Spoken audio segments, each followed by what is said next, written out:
politics, because you do that and half the room pissed, right? No matter what you say. I thought we were talking about politics and religion, but we're skipping that part. That's perfect. I need my slide presentation up there. It's a blue slide. So while we're waiting for that, there we go. I'm going to zip through a vignette of slides. I promised I'd do it in 15 minutes. So it's going to be fast and furious. And at the end, though, you'll have some insight to what is going on in this economy. And I'll make sure, for sure, Teo gets a copy of my slides so you don't have to take photos if you even care. So first of all, 20-second infomercial Atri. We're a not-for-profit research arm of the trucking industry. We're headquartered in Washington, D.C. We're spread around the country. I'm in Minneapolis, St. Paul in a small office. All of our research is available online, free of charge, downloadable. If you join the contact database, we'll push everything out to you. My board of directors are presidents and CEOs of these companies. They do lean a little bit large, but since they're not in the room, this is our research advisory committee. They guide everything we do. If it's not rubber stamped by our RAC, as we call it, we don't undertake it. So that's very important because this group is federal government, state government, motor carriers, vendors, driver groups. We have both Teamsters and OOIDA. We have law enforcement, academics, etc. A little bit like herding cats. But at the end of a couple meetings a year, they have a clear picture of what's going on in the industry and what research is needed to address that. So one of our annual reports is our top industry issues report. We literally survey thousands and thousands of motor carrier executives, thousands of truck drivers, and all kinds of stakeholders throughout the industry, including government folks. We've had that for months and months. So it's a bad economy right now for the trucking industry. Believe it or not, this trucking industry recession is the worst we've ever had in trucking industry history. The Great Recession was bad, but what the Great Recession didn't do is it didn't drag out for years, as we're discovering now. So this particular economy for trucking is sort of like death by 1,000 pinpricks, and the numbers don't look good. Rates, loads, you name it. It is true, though, that different parts of the industry, the trucking industry, are doing better or worse. You can see that on the truckload side. If you are into contract freight, you haven't done as badly as folks who raced into the spot market. You know, latter half of 2021 into 22, everyone went to the spot market. Even large fleets were playing the spot market because the rates were phenomenal. But those folks, particularly the owner-operators and small fleets who stayed there, they suffered a huge dip in revenue, customer bases, you name it. So one of the things we're all sitting around scratching our head right now is what are tariffs doing?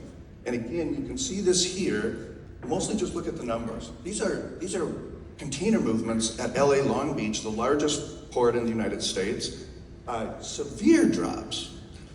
The truth be told, politics aside, I believe, armchair economist here, I believe the short-term pain of the tariffs right now will have long-term gains. And I'm so optimistic that I think probably within 1 to 2 quarters, we're going to see some pretty big turns in a lot of movement. Container movement, intermodal, you name it. Again, I'm an optimist, but the market's up 100 points right now just because they heard me. Factory output. So there's 3 legs, primary legs of the trucking industry stool. Manufacturing, consumer spending, and construction, both housing and commercial. So this is good news right here. Look at that. That tail is moving in an amazing direction in 2025. A little bit because of the tariffs. Everyone's in a panic, start manufacturing locally, nearshoring, reshoring.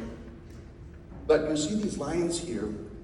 The red is what you care about. That's the worst case scenario for these tariffs. It presumed, though, that the tariffs were going to run all 2025, and we're already seeing many of them disappearing. Same thing here. Basically, the numbers look good. I'm saying in 2025, the numbers are starting to look good. And again, the tariffs are fading. The effect of that will be beneficial over time. Consumer spending, the next leg. You know, what's really weird, consumer confidence, almost no matter what happens, has not taken any huge hits in the last 3 years of this recession, industry recession. But just in the last quarter, it did take a hit. I think it's the politics. I think it's the uncertainty of what's going on. You know, making anybody from Canada, our 51st state. So that uncertainty did dip in consumer confidence, but at the end of the day, we're still spending in the positive numbers, and I think that's going to continue. And then the last two slides on construction. Again, the bottom line is the Federal Reserve raised interest rates 11 times in 14 months. Every economist knows that after you raise an interest rate, the prime lending rate, you need 4 to 6 months to see what the effect is before you do it again. Well, our friends at the Federal Reserve did 11 times in 14 months. Gutted big chunks of the economy. Who could afford to buy houses or even build commercial buildings when your interest rates are 7, 8, 9%? Fortunately, they've lowered them twice. They've left them level right now, and I think that's going to turn around, but this is a bad sign. So the construction side of the equation is not pretty right now, but I think 25 will be good. Operational costs. So in our operational cost of trucking report, we do it every year, collect up hundreds of financial and cost points from carriers, from owner-operators to the biggest of the big, sign confidentiality agreements, etc. Go download that report.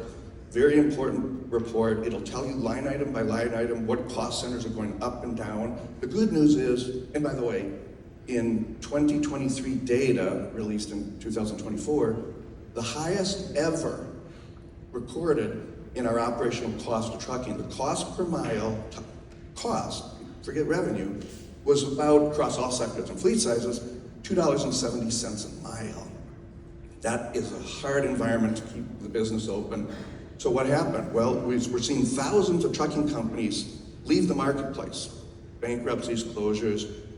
These are the folks who are sort of willingly, to whatever degree you want to call that, leaving the market. But what's also interesting is during this bad economy, carriers start to skimp on spending, safety technologies, maintaining equipment.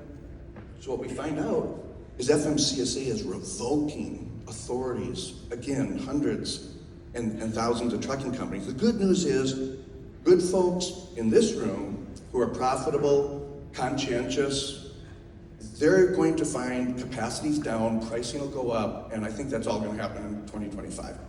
Generally speaking, I think we'll have to wait till the Christmas rush showing up in August, September. But again, I'm an optimist. We have some new research coming out, including our update to a report we released 3 years ago called The Rising Costs of Insurance. We're going to be looking at an update on our nuclear verdicts. Litigation is killing this industry. I won't get into that now, but at the end of the day, insurance costs are going up, and it's not because safety data is showing it's justified. Safety crashes, truck involved fatals, are very level. There have been floating between 57, 5,900 per year. So it's not the number of crashes, it's a little bit the severity, but it's mostly the fact, well, I'll tell you my one last story. My board chairman at Atri is Derek Leathers, CEO chairman of Werner. You all know this story. A Werner truck is driving down the road in Texas a few years back. Professional truck driver taught to drive in all conditions, and the weather was kind of crappy. Another vehicle probably shouldn't have been on the road with kids in the car, hit black ice, crossed the median, hit the Werner truck head on, child dead, child catastrophic injured, and a jury came back with $92 million against Werner. The Werner truck was going 10 miles an hour below the posted speed limit. Trial attorneys today don't call a nuclear verdict 10 million anymore. They're looking at 40, 50, 60 million on up. Friends in Florida crashed 2 years ago, $1 billion. The juries are out of hand. That's one of the reasons, the safe, good, conscientious carriers have to sit there and manage costs because, no matter what you do, the number games are going to continue. I'm officially done.